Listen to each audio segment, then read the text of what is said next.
will say in the Quran that these people will do a lot of trouble to us. They will trouble us in so many ways. أَذًا كَثِيرًا. But Allah says, فَإِن تَصْبِرُوا وَتَتَّقُوا فَإِنَّ ذَلِكَ مِنْ عَزْمِ الْأُمُورِ. Here comes a problem and then a solution. Allah says, don't provoke, because they are trying to provoke you. They are trying to make you angry. Of course, this is very, very agonizing to see that you are book. And in fact, some went to extreme. They say, well, maybe we should go and ban their Bibles or their Gospels. They say, no, in Islam, we are not allowed at all to go anywhere near that. You can't ban a Bible or a Gospel or a Torah or Bhagavad Gita or any other book. Why? Because they ban the Quran. There is a clear-cut prohibition there.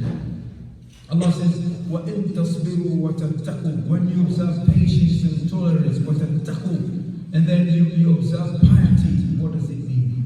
If they ban the Quran, indirectly, they want to know what's in the Quran. Because it's very easy, to get a book and rip it off. It's very easy just to ban it.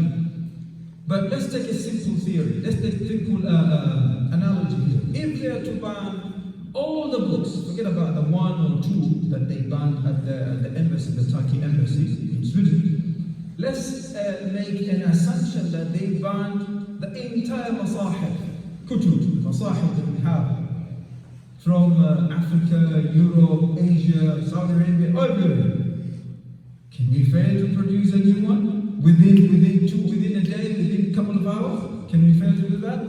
We as Muslims, we can do it here.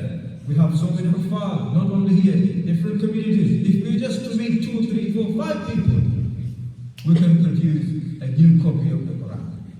Can you imagine? Look at that. And this is the meaning of إِنَّا نَحْنُ نَزَّلْنَا الذِّكْرَ وَإِنَّا لَهُ لَحَافِظُونَ. Allah says, we have revealed this Quran and we will protect it. Meaning Allah will never let any time, there will be no time within this ummah that Muslims will not carry and memorize the message of Quran. This book will be memorized deep down in our hearts. So, of course, it is agonizing, but Allah says, وَإِن تَصْبِرُوا وَتَتَّقُوا. When you observe patience during this kind of adha, this kind of a mockery when they do the cartoon of the Prophet, they ban the Quran, they attack the Muslim women, they pull the hijab, وَتَتَّقُوا, and you observe the fact, you show them practically what is Islam, فَإِنَّ ذَلِكَ مِنْ عَزْمِ الْأُمُورِ. That is the most important thing to be done. That's how to respond to them.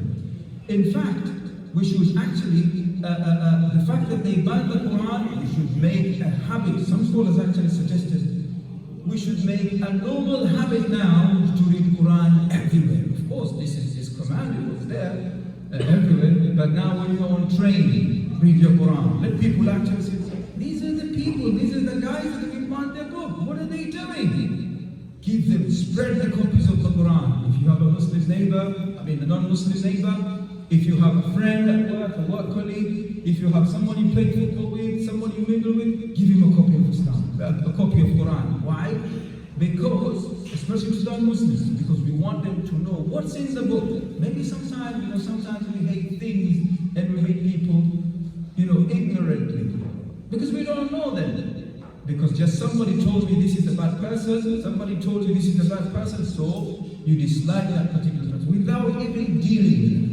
Had they actually known what's in the Quran, Quran protects them, Quran protects non-Muslims. We have been given ethics and rules and guidance and regulations on how to live with the non-Muslims. غَيْرُ الْمُسْلِمِينَ فِي دَوْلَةِ الْإِسْلَامِ. We are not allowed even to coerce them. We are not allowed to get into confrontation. وَلَا تُجَادِلُوا أَهْلَ الْكِتَابِ إِلَّا بِالَّتِي هِيَ أَحْسَنُ. They ban the Quran, you can't get into confrontation. Allah says, no, وَلَا تُجَادِلُوا. Don't debate them, Ahlul Kitab, the of the book, إِلَّا بِالَّتِي هِيَ أَحْسَنُ. Except in a very amicable and appropriate manner. See that? Had they read that one verse, our Quran cares about the trees, care about the environment, care about animals, care about human beings, it cares about everything. But it's very sad to see that some people have this kind of arrogance. But as we say, just like, for example, if we actually to turn the coin now, we have some Muslims as well who abused the system of Islam. They go to London Bridge, they go to other places. What do? They cause this kind of bomb blasts. So they bomb themselves. They cause this kind of, problems around the world, terrorism. And then who is to be blamed? Muslim across the world, and Islam in particular is deemed as a terrorist religion. Now, can we see this group of Swedish, can we say, who actually gathered themselves there, can we say that is the general perception of the Swedish people? That is the general perception of their book? Can we generalize that? No, we cannot say that. We will actually react based on those people or that particular person. Yes, we will say those people have wronged us. And in this country, alhamdulillah, we live in a country whereby we are free. There's freedom of speech here. I'm standing here, but in other countries I wouldn't be able to say these words. Perhaps they will just put me, insane. They'll put me in jail. But because I live in England, I'm utilizing my freedom to express my opinion towards what happened to my religion and to my book. And you have the right to do that. So, yes, you have to shout, because it's not tolerable, but at the same time, you have to be wise. Allah says, وَإِن تَصْبِرُوا وَتَتَّقُوا. It's not about going to their places of worship or taking their Bibles and burning them. This is the trap that they want us to do. فَإِنَّ ذَلِكَ مِنْ عَزْمِ الْأُمُورِ. And let's go back to the history. Rasulullah sallallahu alayhi wa sallam, they did a lot of things against the Prophet sallallahu alayhi wa sallam. They called him, they branded his name. In anta illa muftari. They say, Ya Rasulullah, you are none but you're a liar, a fabricator.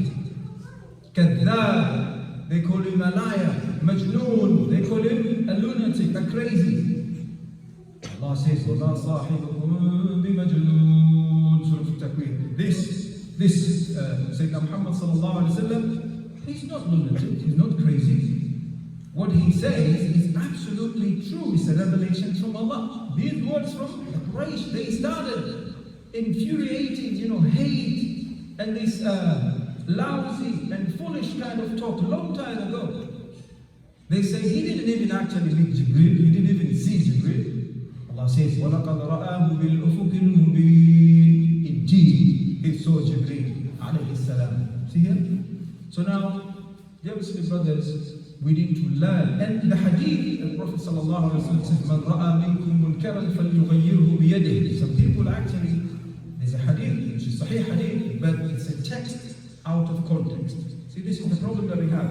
It's a Sahih text, Sahih hadith, but acting upon this hadith now. People are taking it out of context. The Prophet ﷺ says, مَنْ رَأَى مِنْكُمْ مُنْكَرًا. Whomsoever amongst you see evil, munkar is evil, burning Quran is evil, right or wrong. It is an evil, nobody can tolerate that. فَلْيُغَيِّرْهُ بِيَدِهِ. Sallallahu alayhi wa sallam says, he or she should change it, should deal with it بِيَدِهِ, by using his hand, meaning his authority. He should actually go against it, stop that particular person who's doing that evil. But in which context? In which context? What are the ulama saying about the translation of this hadith? You can't take a text and just translate it the way you want it. No, it doesn't work like that in our religion. In our religion, everything you have to go back and see. Quran, even if you know the Arabic language, you can't say from now on, this is going to be the new tafsir. Who taught you that, my friend? You're going to be the new person now giving a new translation? No. This translation is really far back. Tafsir al-Athar. How did the Prophet ﷺ translate it? How did the Sahaba live with that? All the way how the A'imma, Jahabullah, the biggest specialists of the field of tafsir, exegesis, how did they translate? How did they review it? And then coming to our environment, we can say the ayah is still applicable and relevant to us in this context. That is allowed, no problem about that. So the ulama, they say, but رَأَى مِنْكُمْ مُنْكَرًا, whosoever sees an evil committed right in front of him, فَلْيُغَيِّرْهُ بِيَدِهِ, meaning these are the people of the authority. So now, this crime was committed outside the Turkey embassy, right? But the people who committed that, they were not the politicians, they were not the rulers, these were the normal people, the haters, probably the haters. They have their party. It's very, very normal. and some of the websites have been blocked, as far as I know.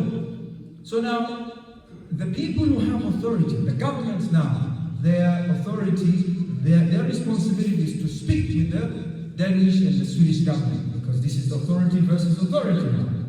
What you're doing is absolutely intolerant. If you continue to do this, if you allow your people, because the other problem is when they were doing this, the police were guarding them. See that?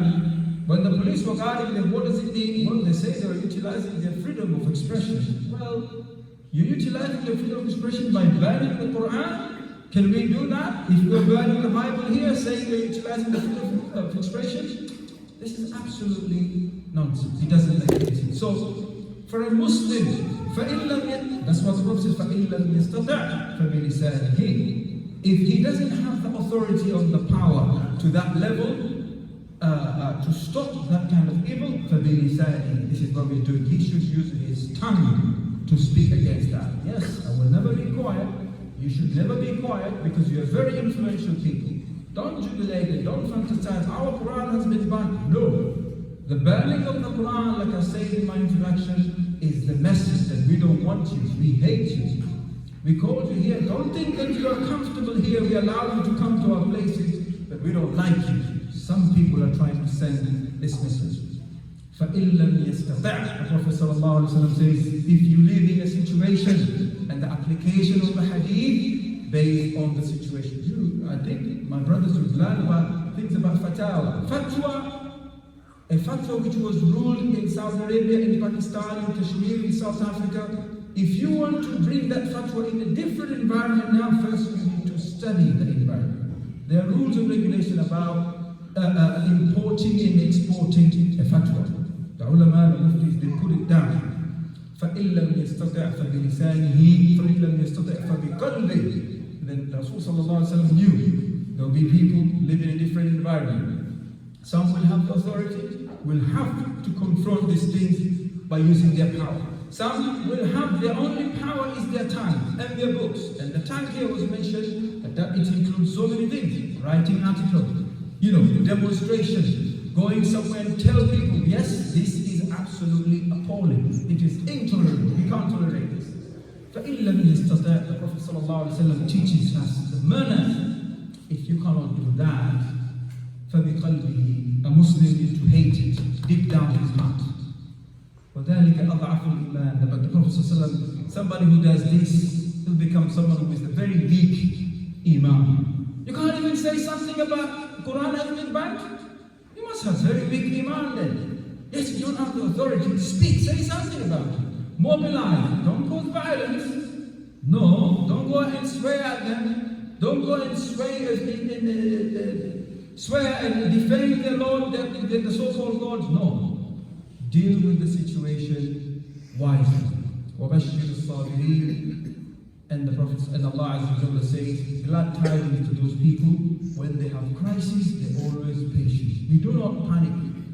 These things will continue to come. As Muslims, we need to actually tackle these problems by showing people the beauty of Islam and what is in the Quran. أقول قولي هذا واستغفر الله العظيم لي ولكم فاستغفروه فيا فوز المستغفرين ويا نجاة التائبين.